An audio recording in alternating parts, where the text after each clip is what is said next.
తెలుగుదేశం పార్టీకి సంబంధించినంత వరకు అభ్యర్థుల దాంట్లో అసంతృప్తులు అసమ్మతులు క్రమంగా చల్లబడిపోతున్నాయి. ఆ పీలా గోవింద్ లాంటి వాళ్ళు వచ్చి పార్టీలోనే ఉంటామన్నారు. జలీల్ ఖాన్ వచ్చి పార్టీలోనే ఉంటామన్నారు. ఒక సూర్యారావు మాత్రం బయటికి వెళ్ళారు. మరోవైపున గంటా శ్రీనివాసరావు తేలాలి.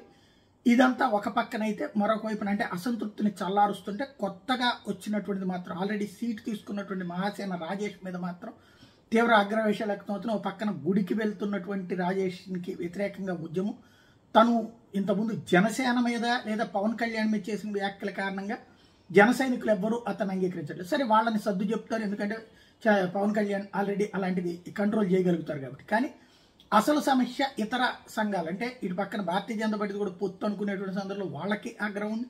మరొకటి హిందువుల్లో తీవ్ర ఆగ్రహం ఉంది. అతను చేసిన వ్యాఖ్యలు ఏదైతే బ్రాహ్మణుల అమ్మాయిని పెళ్లి చేసుకుని పటాయించి పట్టుకొస్తే ₹1,00,000 బహుమతి ఇస్తాను దగ్గర నుంచి రకరకాలైనటువంటి అంశాలు ఉన్నాయి. కాబట్టి అది ఇవాళ ఒక పక్కన బ్రాహ్మణ సంఘాలు పెద్ద ఎత్తున నిరసన వ్యక్తం చేయడం.